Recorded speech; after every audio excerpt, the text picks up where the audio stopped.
कहते ना double engine की सरकार है, डबल इंजन की सरकार। अंधभक्त कहते पूरी दुनिया में मोदी का डंका पीटा जा रहा है। उन अंधभक्तों से पूछो, अरे बेईमानो, जिस देश में तुम्हारी खुद की सरकार 80 करोड़ लोगों को 5 किलो राशन पे जिंदा रख रही है, उस देश के अंदर विकास की क्या परिभाषा है? जरा हमको भी समझाओ, हम भी सुनना और जानना चाहिए। ये किसी के सगे नहीं है। गौ माता के नाम पे वोट लेते हैं, कहते हैं गाय माता है हमारी। जो लोग गाय काट रहे हैं हम उनको काट देंगे, कहते हैं गौ माता के नाम पर हमको वोट दे दीजिए। और जिस दिन वोट मिला, दूसरे दिन शुभेंदु अधिकारी ने कहा 14 साल तक गाय हमारी माता है, उसके बाद कुछ काट के। अभी हमारा बाबा योगी भावुक हो गया था एक मीटिंग में। बाबा योगी कहने लगा, कुछ मौलाना कह रहे हैं कि गाय को राष्ट्रीय पशु घोषित किया जाए। अरे क्या बेटे और माँ के रिश्ते को घोषित करने की आवश्यकता होती है क्या? ऐसा कहकर रोने लगा। तो मैंने बाबा जी से कहा, बाबा जी तुम लोग माँ मानते हो गाय? 14 साल तक माँ मानोगे, बूढ़ी हो जाएगी तो छोड़ो। तुम्हारे इस नौटंकी में हम लोग फंसने वाले नहीं है। लाखों करोड़ों नौजवानों का पूरे हिंदुस्तान में भविष्य बर्बाद करने का काम भारतीय जनता पार्टी ने किया। 93 पेपर लीक में इनके शासन में, 93 पेपर लीक। इसको हटाओ। पेपर लीक आपके भविष्य के साथ खिलवाड़ करके हजारों करोड़ों की कमाई करने का धंधा है। आज जैसे मैं एयरपोर्ट पे पहुंचा, मुझसे मीडिया के लोगों ने कहा, छत्तीसगढ़ में आगे आपका क्या सपना है? मैंने कहा, जहां 2 पार्टियां होती हैं, बीजेपी और कांग्रेस, वहां सबसे मजबूत विकल्प बन के उभरता है आम आदमी पार्टी का कार्यकर्ता।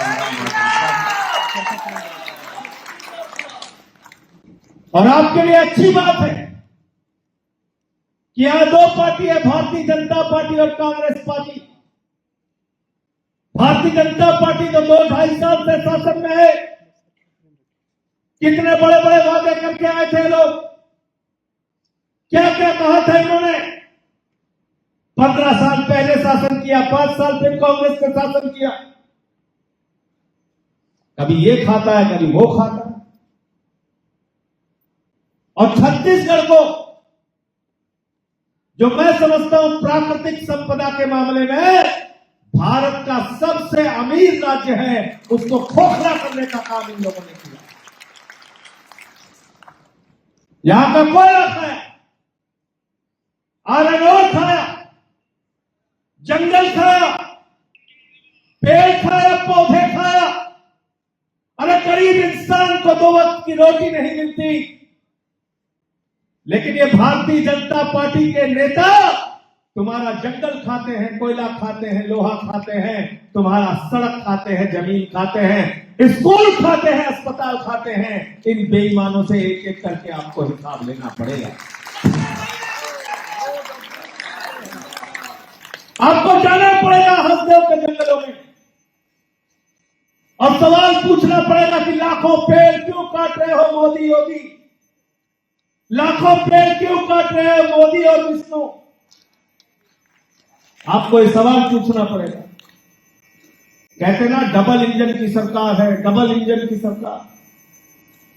ये डबल इंजन की सरकार नहीं है, ये खटारा इंजन की सरकार है, खटारा इंजन की। अंधभक्त कहते पूरी दुनिया में मोदी का डंका पीटा जा रहा है, पूरी दुनिया में बीजेपी का डंका पीटा जा रहा है।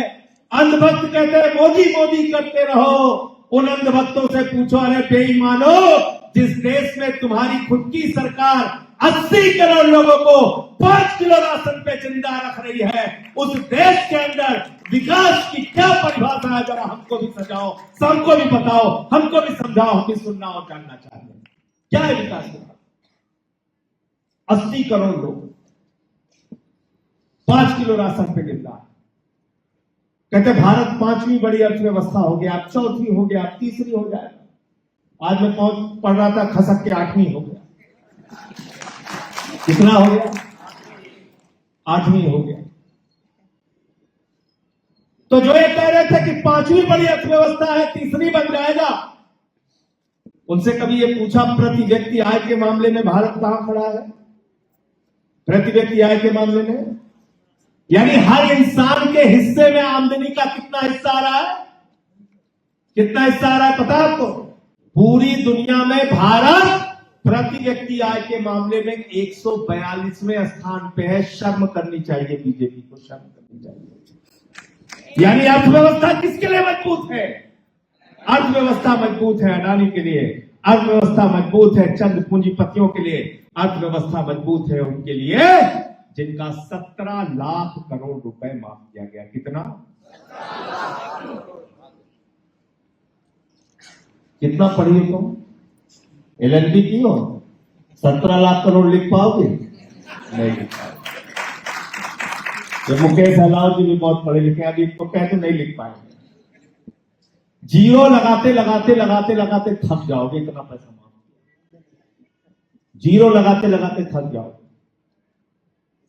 और कितने का? चंद पूंजीपतियों। इस हाल में जितने लोग बैठे, मेरे ख्याल से 3 लाइन के लोग के बराबर जो देश के चंद पूंजीपति हैं, उनका 17 लाख करोड़ रुपए माफ कर दिया मोदी।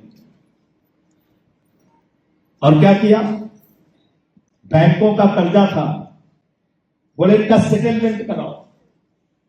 43 कंपनियों का सेटलमेंट कराया, 3.5 लाख करोड़ रुपए उनका अलग से माफ कर दिया। आपके लिए पैसा नहीं है।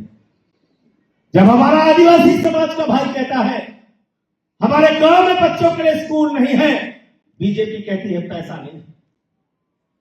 जब वो कहता है हमारे अस्पताल की सुविधा नहीं है, 3 किलोमीटर दूर लेके जाना पड़ता है पत्नी की डिलीवरी कराने, बीजेपी कहती है पैसा नहीं है।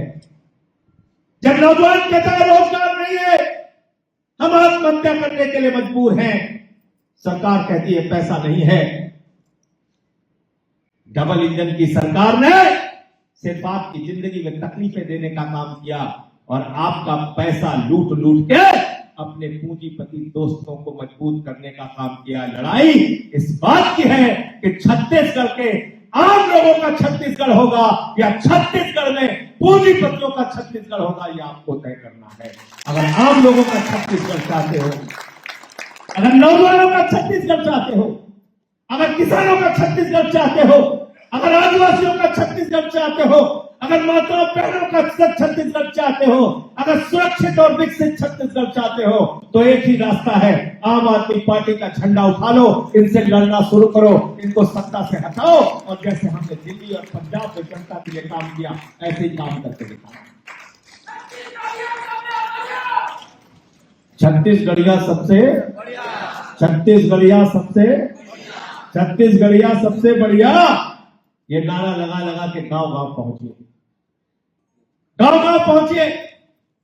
अपने मुद्दों की बात करिए, अपने बच्चों की बात करिए, उनके भविष्य की बात करिए। ये हिंदू मुस्लिम के राजनीति के चक्कर में मत पड़िए, इसने देश का बहुत नुकसान कर दिया। किसी को कुछ सुनने ही नहीं देते, किसी को कोई बात ही नहीं करने देते। मुझे हमारे साथी बता रहे थे 10,500 सरकारी स्कूल बंद कर दिया। कितना बंद किया? गलत तो नहीं बोल रहा हूं? इन लोगों ने गलत तो नहीं बताया ना मुझे? जोर से बोलिए। 10,500 जो सरकारी स्कूल बंद हुआ, उसमें आदिवासी का बच्चा पढ़ता था, दलित का बच्चा पढ़ता था, पिछड़े समाज का बच्चा पढ़ता था, ठाकुर ब्राह्मण के घर का भी बच्चा पढ़ता था और चंद संख्या में मुस्लिमों के बच्चे भी पढ़ते थे। बताओ, अगर वो स्कूल बंद होता है तो हिंदू का नुकसान है कि मुसलमान का? बताओ। छत्तीसगढ़ियों का नुकसान है, देश का नुकसान है।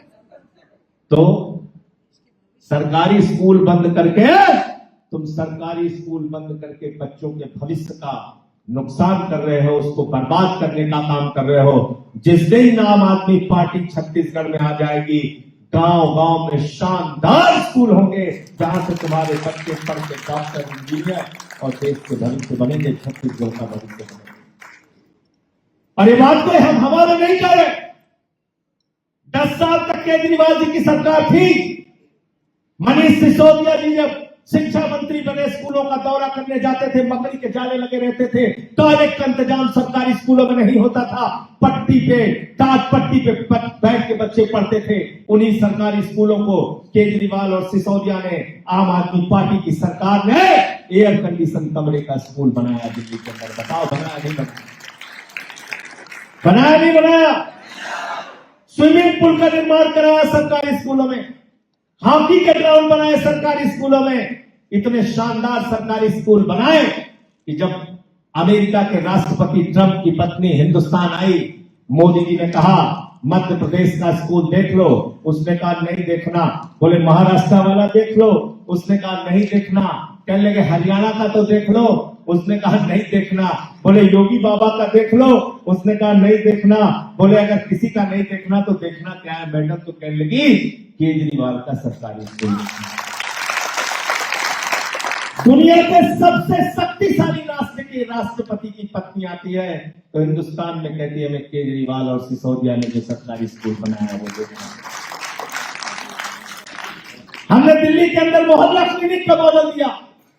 हर वार्ड के अंदर मोहल्ला क्लिनिक, जहां 200 तरह की जांच फ्री होती थी, जहां दवाएं मुफ्त में मिलती थी, डॉक्टर इलाज फ्री में करता था। और अगर 30 दिन से आगे का ऑपरेशन की डेट मिल जाती थी तो दिल्ली के अंदर व्यवस्था थी किसी प्राइवेट हॉस्पिटल में ऑपरेशन करा लेना, पूरा खर्चा केजरीवाल की सरकार का। हमारी हेल्थ की स्कीम थी फरिश्त स्कीम। अगर सड़क पर किसी की दुर्घटना हो जाए तो उसको मरने के लिए मत छोड़ देना, उठा के अस्पताल में पहुंचाना। इलाज में अगर 50 लाख और 1 करोड़ भी खर्चा होगा तो केजरीवाल की सरकार देगी। ये हमारी फरिश्त। हमने बिजली फ्री किया, हमने पानी फ्री किया, हमने शिक्षा फ्री किया, हमने इलाज फ्री किया, हमने माताओं बहनों के लिए बस की यात्रा फ्री की और बुजुर्गों के लिए तीर्थ यात्रा फ्री किया।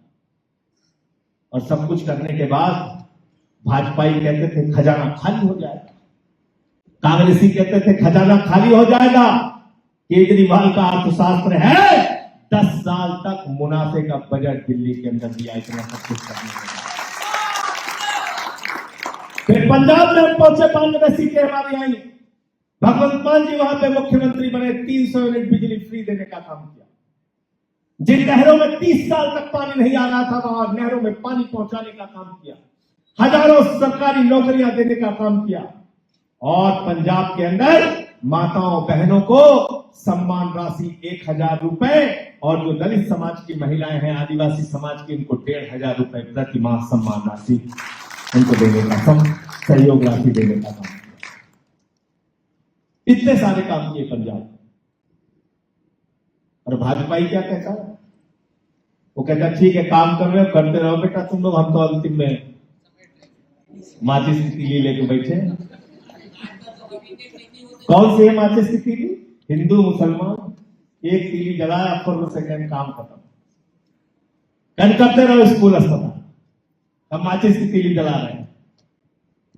ये माचिस की तीली जलाने वाले, समाज और देश में आग लगाने वाले भारतीय जनता पार्टी से तुमको और हमको सावधान रहना पड़ेगा। अगर हिंदुस्तान का भविष्य चाहते हो, छत्तीसगढ़ का भविष्य चाहते हो और अपने बच्चों का भविष्य चाहते हो। कैसी कैसी बेवकूफी की बातें करते हैं। इनका एक मुख्यमंत्री हेमंत बिस्व शर्मा आसाम का, वो कहता है मुसलमानों के यहां से सामान नहीं खरीदना। तो मैंने कहा अंधभक्तों, प्यारे अंधभक्तों, फैसला लो कि जो भी अरब से डीजल पेट्रोल आएगा उससे अपनी गाड़ी नहीं चलाओगे, तुम अपने अपने घर में बैठे रहो। जो भी मुसलमानों के देश से गैस आएगी, सारे के सारे भाजपा वाले और अंधभक्त तय करो, अपने घर में खाना उस गैस से नहीं बनाओगे, भूखे रह जाओगे, मर जाओगे, लेकिन मुसलमानों की गैस का इस्तेमाल नहीं करोगे। तय करो, हो जाएगा क्या? इनसे सावधान रहना। ये छुआछूत वाली पार्टी है।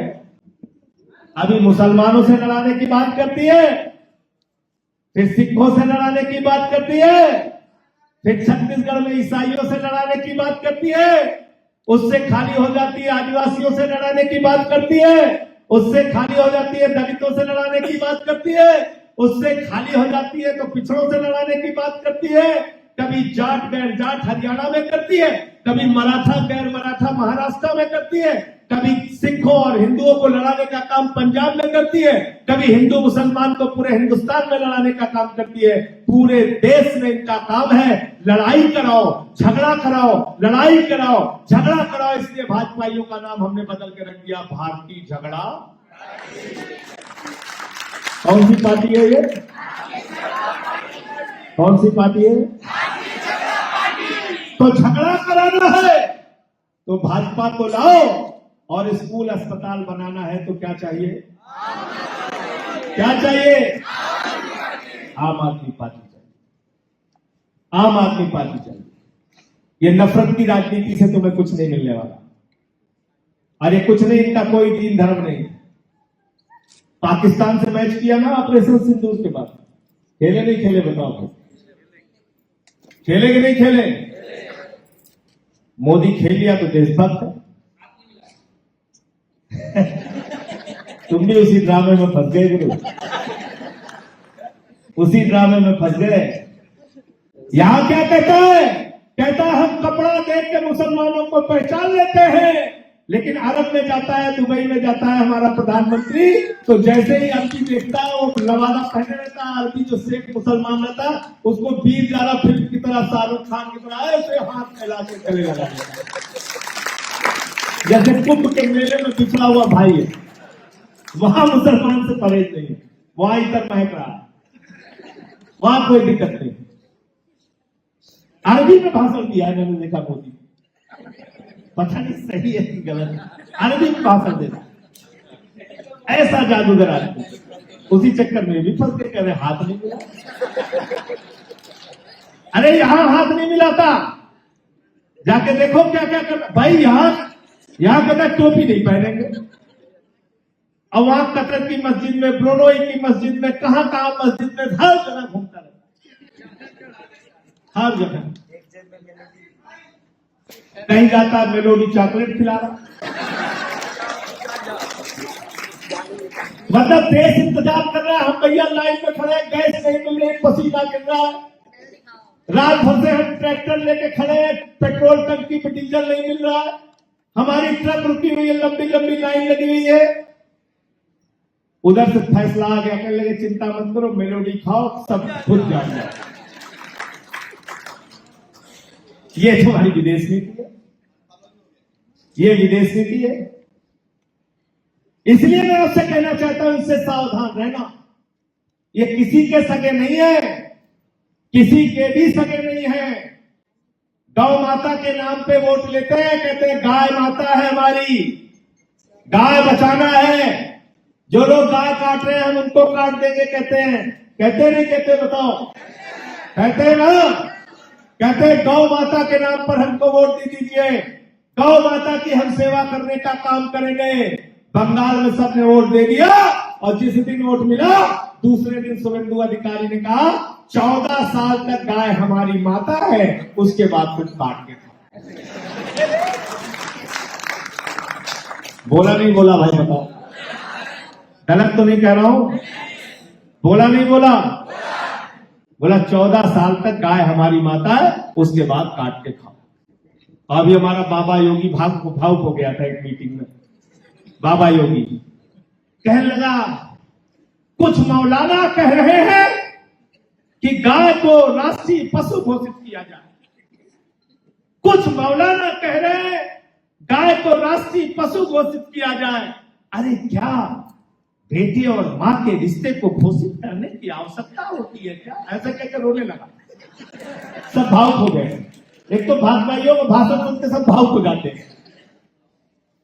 तो मैंने बाबा जी से कहा, बाबा जी इसलिए राष्ट्रीय पशु घोषित करो कि अगर राष्ट्रीय पशु गौ माता रहेगी तो 14 साल के बाद भी भारत की सरकार और भारत की राज्य सरकारों को गौ माता की सेवा करनी पड़ेगी। तुम्हारे इस नौटंकी में हम लोग फंसने वाले नहीं है, अकेले मुसलमान नहीं, इस देश का एक एक हिंदू चाहता है गाय को राष्ट्रीय पशु घोषित करो। इस देश के शंकराचार्य और मुक्तेश्वरानंद भी चाहते हैं गाय को आप राष्ट्रीय पशु घोषित करो। जैसे मोर हमारा राष्ट्रीय पक्षी है, उसको कोई मारता है तो उसके खिलाफ कानून लगता है, ऐसे गाय को राष्ट्रीय पशु घोषित करो। कोई भी अगर उसको मारने की कोशिश करेगा तो उसके खिलाफ कानून काम करेगा। गलत तो नहीं कहना? किसको बेवकूफ बना रहा है? तुम लोग मां मानते हो गाय को? 14 साल तक मां मानोगे, बूढ़ी हो जाएगी तो छोड़ो। बूढ़ी मां को ज्यादा सेवा की जरूरत होती है। कह रहे बूढ़ी मां को हम छोड़ दें। बिल्कुल ठीक उन्होंने कहा। बीफ के एक्सपोर्ट के मामले में भारत को नंबर 1 पर किसने पहुंचाया 24-24 घंटा मेहनत करके? नरेंद्र मोदी। मोदी जी कहते कई दिन तक सो भी नहीं करते, इतना काम करते बेचारे, इतना काम करते हैं। तो मैं इस सभा के माध्यम से नरेंद्र मोदी को सुझाव देना चाहता हूं, भैया 5-6 घंटा सो लिया करो, वरना तुम्हारा दिमाग स्थिर नहीं रहता। दिन रात गाली गलौज करते हो यार, सो जाओ, आराम करो थोड़ा, देश का कल्याण होगा। जितनी देर जगते रहते हो गाली गलौज, इसको डांटो, इसको पकड़ो, उसको मारो, सबको उठा के जेल में डालो। हमारी पार्टी के नेताओं को भी जेल में डालो, अरविंद केजरीवाल को जेल में डाला, मनीष सिसोदिया को जेल में डाला, सत्येंद्र जैन को जेल में डाला, मुझे भी पकड़ के जेल में डाला। उनको लगा सबको जेल में डाल दिया, पार्टी खत्म। नेशनल दस्तक की आपसे गुजारिश है कि अगर इसको बचाना चाहते हैं तो नेशनल दस्तक को सब्सक्राइब करने के लिए रेड कलर के सब्सक्राइब बटन को दबाएं, फिर बेल आइकन की घंटी दबाएं। नेशनल दस्तक को बचाने के लिए बहुत जरूरी है कि हर खबर को शेयर करें, लाइक करें, कमेंट जरूर करें।